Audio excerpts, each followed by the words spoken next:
Hi friends, H is real talks या आपल्या चॅनलवर आपल्या सर्वांचं स्वागत आहे. तर आपण बघत आहोत मेंटेनन्स अँड रिपेअर सबस्ट्रक्चर ह्या सब्जेक्टमधला 5th chapter, unit number 5, maintenance and repair methods for RCC, lecture number 2, subject 22/602, sem 6, civil engineering, civil and rural engineering and construction technology. Please like, share and subscribe our channel. आपण खूप basic पद्धतीने शिकवायचा प्रयत्न करतोय. आपण अजूनही improvise करायचा try करू. कुठलीच गोष्ट काही जुनी होत नसते, बरोबर आहे. आणि महत्त्वाचं म्हणजे जर तुम्हाला प्रॅक्टिकल बेस्ड लेक्चर घ्यायचं असेल तर आपल्या चॅनलला नक्कीच तुम्ही सबस्क्राईब करा. ठीक आहे. जे तुम्हाला पुढचे मागचे लेक्चर्स पाहिजे त्या सगळ्याच्या लिंक्स आता आपल्याला डिस्क्रिप्शन बॉक्समध्ये दिसतील. काही दिवसांनी त्याच्या नोट्ससुद्धा आपल्याला दिसतील. दॅट टू बिफोर एक्झाम, ही गॅरंटी मी आता देऊन ठेवतोय तुम्हाला, लक्षात घ्या. तर चला आपण बघतो या 5th चॅप्टरमध्ये आपला पहिला रिपेअर आहे तो कुठला आहे तर mud फुसका with brick tile treatment. Mud फुसका with brick tile treatment. छान छान वाटतंय का? आता हे का आपण दाखवले प्रोटोटाईप, तर मड फुसका का दाखवलाय आपण इथं, तर ही जी झोपडी असते ना, झोपडी, ह्याला काय बाहेरून बघितलं तर तुम्ही लिंपलेलं आहे. या झोपडीला बाहेरून काय आहे तर लिंपलेलं आहे. कशाने लिंपलेलं आहे तर चिखलाने लिंपलेलं आहे. अशा आपण पूर्वी झोपड्या बघायचो. कुडाचं घर म्हणतो आपण त्याला, कुड, बरोबर आहे का? काय म्हणतो आपण त्याला, कुडाचं घर असा आपल्या ह्याच्यात शब्द आहे. आणि पूर्वी काय करायचे, ते घर बाहेरून गार राहावं, हे करावं म्हणून ते लिंपून घ्यायचे. कशाने तर कावडंग किंवा चिखलाच्या स्लरीने घ्यायचे. ते ॲज अ सिमेंट म्हणूनच वर्क करायचे. तर ह्याचाच वापर करून आता मड फुसका. आता व्हॉट इज मड? मड म्हणजे काय तर चिखल. काय आहे मड म्हणजे? चिखल. अक्षर चांगले येत नाही सध्या, ठीक आहे. मड आहे, मड माहिती आहे सगळ्यांना. आणि फुसका, आता फुसका म्हणजे काय असतं तर आपण आंब्याच्या पेट्या वगैरे ठेवतो का नाही, त्या आंब्याच्या पेट्यांच्या आतमध्ये चोथा असतो, तर चोथा म्हणजे फुसका असतो तुमचा. स्ट्रॉज कळालं का? जे गव्हाचे वगैरे स्ट्रॉ असतात ना, म्हणजे जेव्हा गहू काढतो आपण, तांदूळ काढतो, तेव्हा त्याचे जे खालचे देठ राहतात स्ट्रॉ, ते ॲज अ चगाळा म्हणून म्हणतो आपण, मराठीत चगाळा असा शब्द आहे. तर तो जो असतो त्याला फुसका असं म्हणतात. असं ही मड फुसक्यापासून तयार केलेली ब्रिक मेथड आहे. म्हणून आपण हे इकडं दाखवलं होतं जुनं घर, बरोबर आहे. जे पूर्वी आदिवासी वगैरे करायचे. का तर नॅचरली घर गार राहणे आणि ॲज अ सिमेंटेशियस इफेक्ट. आता हे बघा, विटा दिसतील तुम्हाला. आपण आता हे जर झूम केलं तर आपल्याला इथे विटाही दिसतील. ह्या बघा, आहेत का विटा? आणि ह्या विटा कशापासून लिंपलेल्या आहेत तर या मडपासून. का तर हे मड जेव्हा ओलं होऊन सुकते तेव्हा तर सेम सिमेंटची जी प्रॉपर्टी असते ती त्याच्यामध्ये आलेली असते. ठीक आहे. चला आता आपण बघू काय असते mud फुसका with brick tile treatment. आता याच्यामध्ये इमेजेस आहेत, पुढे पुढे फक्त आपण समजून घ्यायचं. After surface preparation, surface prepare कसं करायचं तर छोट्याशा हातोड्याने. आता हे काय आहे तर ही ट्रायल ट्रीटमेंट कुठं आहे तर स्लॅब. इथं लिहितो मी, म्हटल्यास गैरसमज नको. हा मड आता नाही तर तुम्ही म्हणाल मी भिंतीला लावते, भिंत नाही, स्लॅब साठी ही मेथड आपण यूज करतोय. स्लॅब वर आपण मड फुसका कसा यूज करतोय हे बघतोय. After surface preparation, a coat of hot bitumen at the rate of 1.7 kg per square meter of roof area or polythene sheet is laid over the substandard flat roof slab. म्हणजेच काय तर डांबर कपडा, किंवा डांबर कपडा म्हणतो कारण आपण डांबर काय करतो, एखाद्या सुती कपड्यात भिजवून डांबर टाकतो, ते शीट्स टाकल्यासारखं. ते काय टाकायचं, हे प्रपोर्शन लक्षात, 1.7 kg per square metre of roof. किंवा हे नाही झालं तर पॉलिथिलिन शीट, म्हणजेच काय आजकाल जी आपले घर वगैरे दाखवायला शीट मिळते तशा पद्धतीची शीट आपण घ्यायची. पुढच्या फोटोत दिसेल. Mud phuska is laid for 100 mm thickness with material consisting of puddled clay mixed with chopped straw. म्हणजे भुसा. तुम्हाला दाखवलं काय असतं चॉप्ड स्ट्रॉ किंवा भुसा. काय असतो तर जो आपला चगाळा असतो आंबे वगैरे ठेवण्यासाठीचा तो. तो कट करून त्याच्यामध्ये घातला जातो. किती 8 ते 10 kg per cubic metre of puddled clay. म्हणजे काय हा जो भुसा आहे असा 8 ते 10 किलो भुसा आपण 30 ते 35 किलो मड मध्ये मिक्स करायचा आहे. मड म्हणजे आता माती चांगली गाळ माती घ्यायची, ती गाळ माती ओली करायची, कुंभार करतो तसं, आणि त्याच्यामध्ये हे मड फुसका टाकून मिक्स करायचं जेणेकरून एक स्लरी टाईप मटेरियल तयार होईल. अर्थ clear. 1 or 2 coats of rendering by cow dung slurry. म्हणजेच काय की गाईचं किंवा म्हशीचं शेण सुद्धा ह्याच्यामध्ये चालतं ॲट द टॉप. पण इन केस आता हे एक सांगतो, ड्राय कंडिशन तिथं असतं ना, ड्राय कंडिशन तिथं हे बेस्ट आहे. तर ड्राय कंडिशनसाठी का बेस्ट आहे, तर लॉजिकली जेव्हा पाऊस पडेल त्यावेळी काय होईल, हे जे गोबरीनं वगैरे सारवलेलं असेल तर त्याचं काय होईल, तर इफेक्टिव्हनेस जाईल, कारण की ते वाहून जाईल जसं पावसाचा जोर असेल तसा. त्यामुळं मोस्टली ड्राय कंडिशन्समध्ये हे यूज केलं जातं. द गोबरी is laid to slope of fine clay and cow dung is equal amount with adequate water. म्हणजेच काय इक्वल प्रोपोर्शनमध्ये मिक्स करायचं. Burnt brick tiles in 1 or 2 layers is laid to slope on a bed of mud mortar and jointed and pointed properly in cement mortar 1:3. इथं एक गोष्ट लक्षात घ्या, आपण BBC बघितला होता. तर व्हॉट इज BBC, तर ब्रिक बॅट कोबा. ब्रिक बॅट कोबा म्हणजे काय, तर ह्या आपल्या स्लॅबमध्ये काय करत होतो, आपण अशा विटा लावून घेत होतो आणि त्या विटांवर काय करत होतो, तर वॉटरप्रूफिंगची चादर अंतरत होतो. म्हणजेच काय, जे वॉटरप्रूफिंग मटेरियल आहे आपलं, वॉटरप्रूफिंग कॉन्क्रिटिंग करत होतो आपण त्याच्यावर. ब्रिक बॅट कोबा त्याचाच हा काय आहे, भाऊ आहे. आता यामध्ये तुम्हाला ही सगळी प्रोसेस दिसेल. इझी असेल तर फोटो काढून घ्या, स्क्रीनशॉट काढून घ्या ह्याचा फॉर युअर इन्फॉर्मेशन. का, हे बघा, हॉट ब्युटिमेन आहे 1.7 kg पर स्क्वेअर मीटर और पॉलिइथिलीन शीट. आता हे दोन्ही मी तुम्हाला झूम करून दाखवतो. हे पहिलं काय आहे, हे तर अशा पद्धतीने हे बघा, हे डांबर लावतात आणि ह्याच्यावरती स्टिकर लावतायत. का, तर डांबर बसल्यावर त्याच्यावरती काहीतरी एक लेअर पाहिजे, कारण डांबर पण वाहून जातं पाण्याने. आपण बघतो का नाही, पावसाळ्यात रोडचं डांबर जातं, खडी उघडी पडते. ती कशामुळे पडते, तर डांबराचा जो काही टिकाव आहे तो पाण्यापुढे तितका लागत नाही. पण हे काय करतं, पातळ असतं तेव्हा जे काही क्रॅक्स आहेत किंवा होल्स आहेत ते भरून टाकतं पूर्ण. यातून तुमचं पाणी झिरपतं आणि त्याच्यावरती आता इथं बदलं सिंथेटिक मटेरियल आहे. किंवा पूर्वी काय करायचे, तर सुती कपडा किंवा धोतराचं कापड जे त्यात ते टाकायचे भिजवून. बघा तो कसं पसरवतोय आणि हे त्याच्यावरती तो स्टिक करतोय. हे बघितलं असेल तुम्ही, काय काय ठिकाणी डायरेक्ट असं आगीनं थोडं हे करून ते स्टिक करत जातात पुढं. आणि सेकंड आहे हे, आजकाल हे असं यूज केलं जातं. आता नीट बघा, अजून काय दिसतं ह्याच्यामध्ये, तर हे बघा, हे शीट दिसते पॉलिथिलीनची, दिसते का इथं, ही पिवळी, ही निळी, ही लाल आहे. हे फक्त काय आहे, तर आपलं ह्याचं मटेरियल कास्टिंगचं, फळ्या आहेत त्या फक्त. इथं बघितलं तर हे बघा, प्लास्टिकने कव्हर केलं आहे, पॉलिथिलीनच्या शीट्स आहेत. शॉर्टमध्ये अगदी सिम्पल. ह्या शीट्स कशासाठी आहेत, तर खाली गळती होऊ नये म्हणून आजकाल बरेच जण हे वापरतात. इथं हीच मेथड परत आपण दिलेली आहे. काय आहे, मड प्लस फुसका हे ह्याच्यावरती लावायचं. याला काय 100 mm thick laid 30 to 35 kg per metre cube and phuska 8 to 10 kg per cubic metre. म्हणजेच काय की जवळपास 20 ते 25 kg मडमध्ये 10 kg फुसका मिक्स म्हणजे भुसा मिक्स करायचा. असं 35 kg मिश्रण 1:1 इतक्या ह्याच्यामध्ये पसरवायचं, एका ह्याच्यामध्ये स्क्वेअर मीटरमध्ये.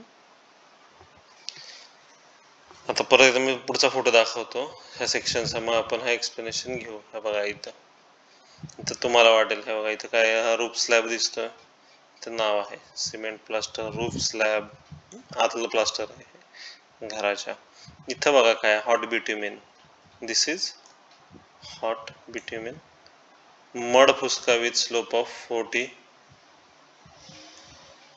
to 45 degree. त्याच्यावरती मड प्लास्टर,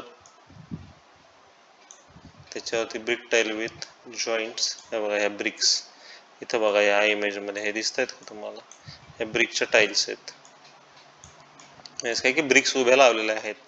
का तर ब्रिकची एक जाडी असते, किती असते हे आपण आता तुम्ही मला सांगायचं, बरोबर आहे. ब्रिकचं काय माप असतं आयडियली, तर ती ब्रिक काय करू शकते, तर हे बघा ती ब्रिक काय करते, बघायचं उंचवटा देते आणि ह्याच्यावरती काय केलं जातं, परत गोबरी किंवा मडच्या स्लरीनी ते सारवलं जातं की किंवा हे सिमेंट मोर्टार 1:3 इतक्या प्रपोर्शनमध्ये ह्याच्यावरती ओतली जाते. परत जाऊ आपण मागच्या स्लाइडला, हे डायग्राम मुद्दाम दाखवली, हीच डायग्राम काढायची. जर तुम्हाला मडपुसकाबद्दल विचारलं, लाईम टेरेसिंग बद्दल विचारलं, तर पहिलं तर हा जो सेक्शन आहे हा दाखवायचा प्रयत्न करायचा, हा पूर्ण सेक्शन दाखवायचा प्रयत्न करायचा, हा ज्याच्यामध्ये हे सह कव्हर होईल. बेसला बिट्युमिन आहे 1.7 kg/m³. त्याच्यावरती काय आहे तर मडफुसक्याचा लेवर आहे, त्याच्यावरती मडचं प्लास्टर आहे आणि त्याच्यात काय बसवल्यात, त्याच्यात विटा बसवल्यात आणि त्याच्यावरती काय तर 1:3 सिमेंट मोर्टार आहे. परत मागे आता परत एकदा ही इंग्लिशमध्ये इथं जी प्रोसेस आहे ती वाचू. Top surface pointing is done with highly plastic cement mortar prepared by adding waterproofing admixture to sand mortar. बरोबर आहे. वरती आपण काय करतो की जो आपल्याला वॉटरप्रूफिंग लेयर आहे तो आपण तिथं वरती देतो. ब्रिक बॅट कोबा ह्याचीच थेरी ही आहे. ब्रिक बॅट कोब्याबद्दल क्वेश्चन विचारलेले आहेत. मडफुसका करताना काय बॉटमला तुम्हाला बिट्युमिनस लागेल, त्याच्यावरती मडफुसका, त्याच्यावरती मड प्लास्टर, त्याच्यावरती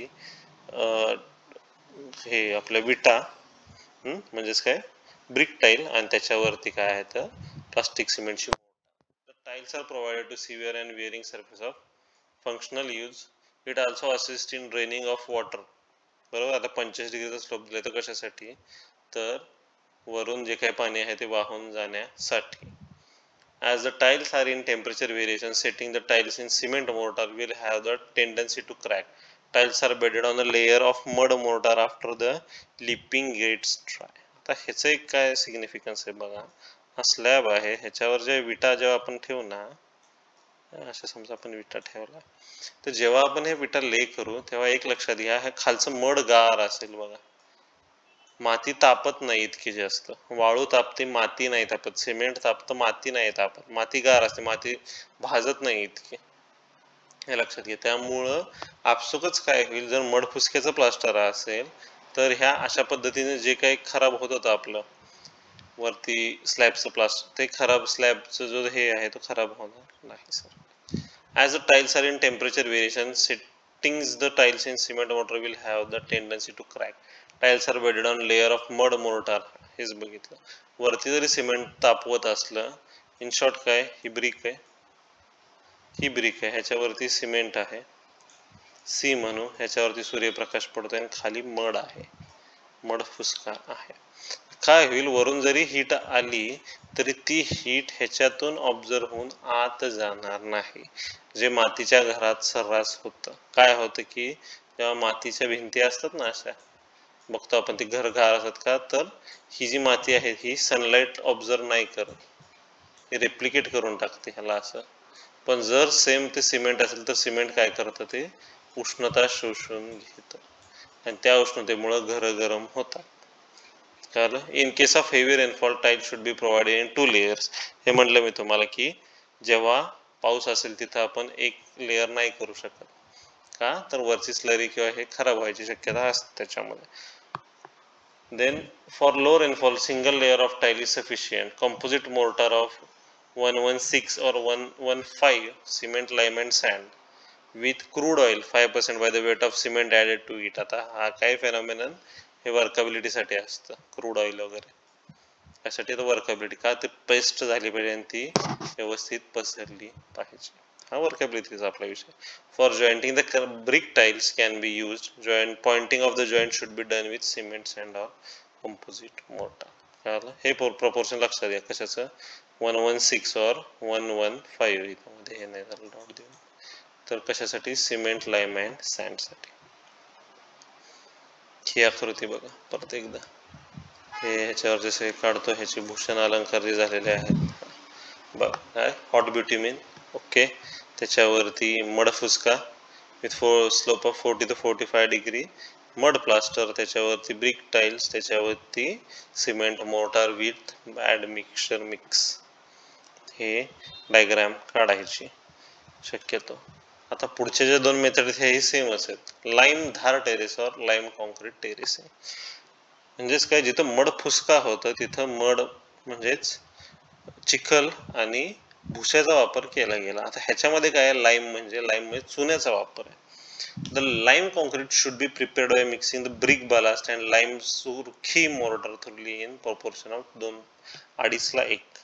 म्हणजेच काय, विटाचे तुकडे, तुटलेली विटा आणि चुन्याचे तुकडे यांचंच काय केलं जातं, 2:1 असं प्रोपोर्शननी पेस्ट केली जाते. Burn brick aggregate is thoroughly soaked in water for at least 6 hours before using in concrete. Lime concrete is laid in single layer about 100 mm spread with wooden rammers in the required slope. आता परत एकदा आपण बघू, diagram आहे आपल्याकडे, हा बघा same diagram आहे. आता इथं फक्त काय आहे, primer, hard bitumen, polyethylene flakes, hard bitumen or polyethylene flakes, cold cut black bitumen with filler, finishing layer, cover filler, cement mortar.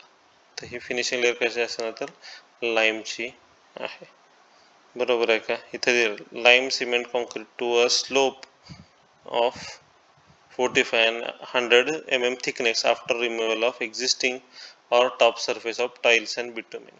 काय म्हणजेच काय की हे काय आहे, डायरेक्ट आपल्या मड फुसका जिथं आहे तिथं हे लाईम आणि सिमेंटचं मिक्सचर, लाईम आणि ब्रिकचं मिक्सचर आपल्याला टाकायचं आहे. इतकाच फरक येईल. To avoid surface cracking in line concrete fibres materials like jute fibre, jaggery water. Jaggery water म्हणजे गुळाचं पाणी, गुळ सुद्धा आपण वापरतो as a waterproofing material. And fenugreek powder are sprinkled on surface. It's natural material. Jaggery powder किंवा साखर पण घातली जाते. The concrete is further consolidated by beating manually with wooden or bamboo थप्पीज. ह्याच्यात काय आहे, म्हणजेच काय की जसं कॉम्पॅक्शन करतो आपण तसं मॅन्युअली कॉम्पॅक्शन केलं जातं. Special care is needed to consolidate the concrete properly at junctions with parapet wall. की beating is continuous for 3 days until the mortar is almost set and wooden thappies rebound from the surface. 3 दिवस तर इथे वाळू दिलं पाहिजे आणि त्यानंतर त्याच्यावर पुढची प्रोसेस करायची. परत डायग्राम बघायची, जिथं मड फुसका होता तिथं काय आहे, तर लाईम कॉन्क्रीटचं मिक्सचर आहे. त्याच्यावरती प्रायमर म्हणजे त्याच्याच एक लेअर आहे, त्याच्यानंतर हॉट बिट्युमिन, त्यानंतर पॉलिइथेलिन म्हणजे प्लास्टिक आहे आणि त्याच्यावरती काय आहे आपलं फिनिशिंग लेअर आहे. म्हणजेच काय, जेव्हा मडपुसका कराल तेव्हा ह्यामध्ये हेच टाकायचं आहे, फक्त तुम्हाला लाईम धार टेरेसिंग हा शब्द इथं वापरायचा आहे. अगेन इथं हे बघू शकता तुम्ही, ब्रिक मॉस 12 mm गॅप स्ट्रिप कॉन्केव्ह और कॉन्व्हेक्स ही असतेच, ह्याचं काही नाही. स्ट्रक्चरल रूफ स्लॅब आणि लाईम कॉन्क्रीट. कुठे लाईम कॉन्क्रीट दिसतंय का, तर हे बघा नॅचरल स्लॅब आहे जो आपण कॉन्क्रीटचा टाकतो, त्याच्यावरती काय आहे तर लाईम कॉन्क्रीटचा हा लेयर आहे. दिसतंय का, त्याच्यावरती लाईम कॉन्क्रीटचा हा लेयर आहे, हे लक्षात घ्या.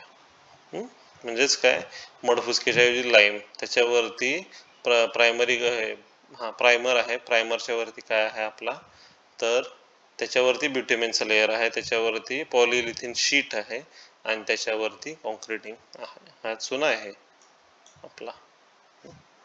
आपला म्हणजे चुना असा दिसतो जो आपण सिमेंटमध्ये मिक्स करत होतो. It's mixture of argillaceous and calcareous materials which is we called cement.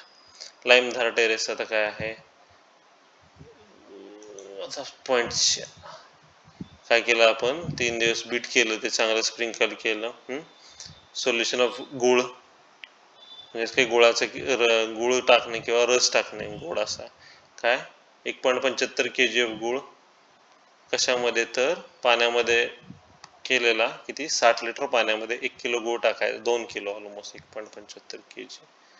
आता हे बघा तुम्हाला 1.7 kg बिट्युमिन आणि 1.75 kg ऑफ गुळ, 1 kg बेल फ्रूट बेलाचं झाड असतं का नाही, बेल चिकट असतं बघा, डिंक असतं बेलामध्ये, त्यामुळे बेलाचं 1 किलो ज्यूस खूप झाला, हे बॉन्डिंग मटेरियल झालं आहे. हे कितीमध्ये टाकायचं तर 60 लिटर पाण्यामध्ये हे मिक्सर घ्यायचं.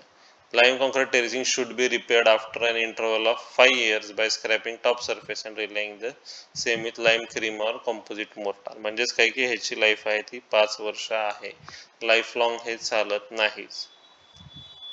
This is done by thoroughly wetting the surface and compacting by beating with wooden thappies. म्हणजेच काय असं थप्पी असते, असं बांबूला काय करतात, फळी लावतात आणि त्याने हा सरफेस काय करतात, हे करतात, कॉम्पॅक्ट करतात.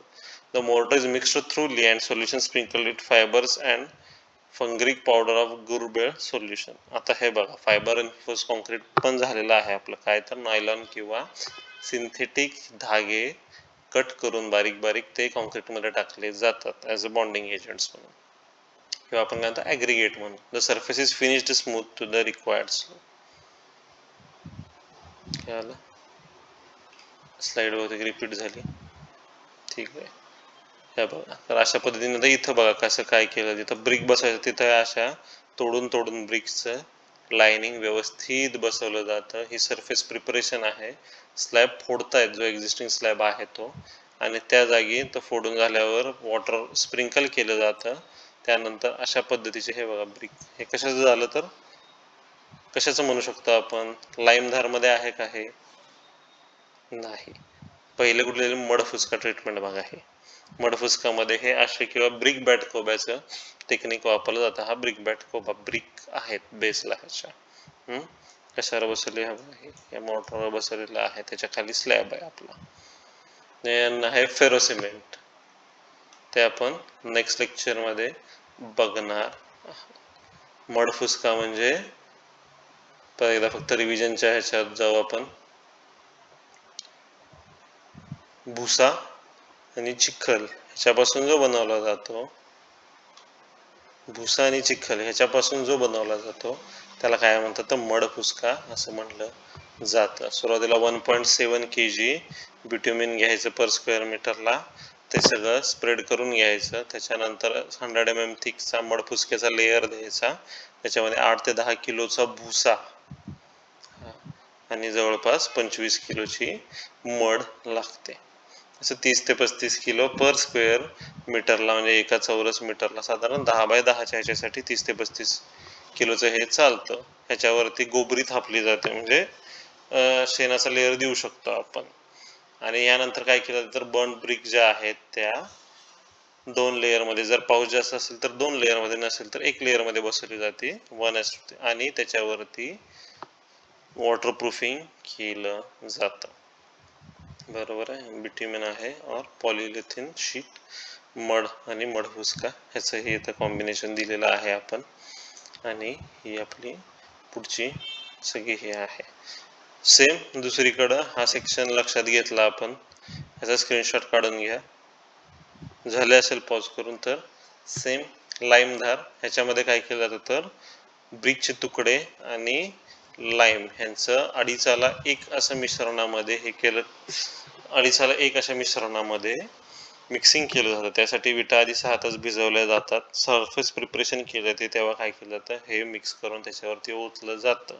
कशासोबत तर जॅगरी वॉटर, जॅगरी म्हणजे गुळ आणि बेल, किती तर 1.75 kg गुळ असतो, 60 लिटर पाणी असतं आणि 1 kg बेल असतो त्याच्यामध्ये, ॲज अ डिंकासारखं मटेरियल म्हणून ते त्या ठिकाणी वापरलं जातं. आणि पुन्हा हा जो सेक्शन दिसतो हे बघा, तर इथं जो बेस आहे, अगेन मी ह्याच्यावर काढतो स्क्रीनशॉट दिस, हा जो बेस आहे तिथं तुम्हाला काय दिसेल, पुन्हा एकदा नीट लक्षात घ्या की लाईमधार कॉन्क्रीट आहे, साधं हे स्लॅब आहे आपलं, त्याच्यावर लाईमधार कॉन्क्रीट आहे, त्याच्यावर प्रायमर आहे, त्याच्यावर हॉट बिट्युमिन आहे, त्याच्यावर पॉलिलिथिन फ्लेक्स और बिट्युमिन 2 पैकी 1, आणि त्याच्यावरती काय केलं आपला फिनिशिंग लेअर दिलेला आहे कॉन्क्रीटिंगचा. ठीक आहे, तर या ठिकाणी ह्या लेक्चर आपलं संपत आहे. टेरेस कसे रिपेअर करायचे ही काय आहे, ह्या 2 मेथड आपण बघितलेल्या आहेत. पुढच्या लेक्चरमध्ये पण कन्व्हेन्शनल 1-2 मेथड आहेत, पण आपण नवीन मेथड्स त्यामध्ये घेऊ ज्या सिलेबसला आहेत त्या, आणि बाकीचे तुम्ही परत एकदा 4th चॅप्टरमध्ये रिवाइज करून घ्या. So please like share and subscribe. काही दिवसात आपल्या ज्या नोट्स आहेत त्याही खाली डिस्क्रिप्शनमध्ये असतात, त्या लिंक शेअर करा. किंवा कुठले लेक्चर तुम्हाला मिस वाटले त्या लाईनमध्ये तर तुम्ही तिथं डिस्क्रिप्शनमध्ये जाऊन ते शोधू शकता. चलो फ्रेंड्स, थँक्यू, टेक केअर.